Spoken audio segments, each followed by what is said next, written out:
Fistula surgery, அதாவது பௌத்திர சிகிச்சைக்கு அப்புறம் வீட்டுக்கு போயிட்டு நம்ம கடைபிடிக்க வேண்டிய உணவு பழக்க வழக்கங்கள் என்னென்ன அப்படின்ற சந்தேகம் நிறைய பேருக்கு இருக்கு.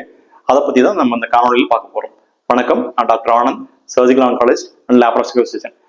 ஃபிஸ்டுலா சர்ஜரி முடிச்சு வீட்டுக்கு போயிட்டு நீங்க என்னென்ன உணவுப் பொருட்கள் நிறைய எடுத்துக்கலாம், என்னென்ன உணவுப் பொருட்கள் அவாய்ட் பண்றது நல்லது அப்படின்றத பார்க்க போறோம். முதல்ல நம்ம என்னென்ன உணவுப் பொருட்கள் நிறைய எடுத்துக்கலாம் அப்படின்னு பாத்தீங்கன்னா, முதல்ல நிறைய லிக்விட்ஸ் எடுத்துக்கணுங்க.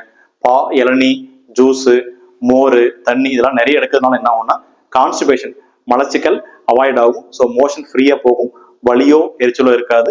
மோஷன் போடுறதுல ரத்தமோ இல்லை சீலோ அதிகமாக வடிகிறத நம்ம அவாய்ட் பண்ணலாம்.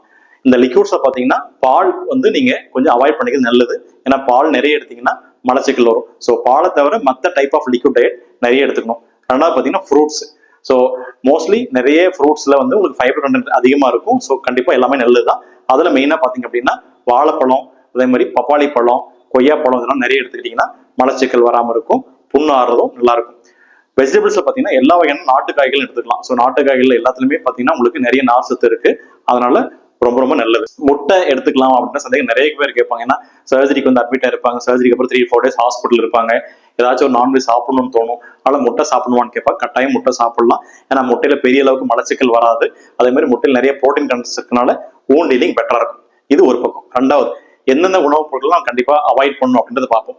முதல் விஷயம் பார்த்தீங்கன்னா சிக்கன், மட்டன் போன்ற நான்வெஜ்களை கட்டாயம் அவாய்ட் பண்றது நல்லது. அதுக்கும் ஃபிஸ்டுலாவுக்கும் டைரக்டா சம்பந்தம் இல்லை. இருந்தாலும் இதை எடுத்தீங்க அப்படின்னா மலச்சிக்கல் வர வாய்ப்பு இருக்கு. அதனால கட்டாயம் மோஷன் போகும்போது கொஞ்சம் வலியும் எரிச்சலும் இருக்கும், புண்ணாறதும் லேட் ஆகும். அடுத்த விஷயம் பார்த்தீங்கன்னா மைதா. ஸோ மைதா கண்டென்ட் உள்ள விஷயங்கள் லைக் பரோட்டா, இல்லை ஒரு சில பிஸ்கட்ஸ்ல பார்த்தீங்கன்னா மைதா நிறைய இருக்கு. அந்த மாதிரி உணவுப் பொருட்களும் அவாய்ட் பண்றது நல்லது. மூணாவது விஷயம் பார்த்தீங்கன்னா காரம் அதிகமா இருக்கிற உணவுப் பொருட்கள், மசாலா இதெல்லாம் அவாய்ட் பண்ணீங்க அப்படின்னா புண்ணுல வலியோ எரிச்சலோ இல்லாமல் இருக்கலாம். ஸோ இந்த தகவல் உங்களுக்கு மிகவும் பயனுள்ளதா இருக்கும்னு நினைக்கிறோம். இதே போல பல பயனுள்ள தகவல்களை நம்மளோட சேனல்ல நம்ம போஸ்ட் பண்ணிட்டு வரோம். கட்டாயம் அதை ஃபாலோ பண்ணுங்க. நன்றி, வணக்கம்.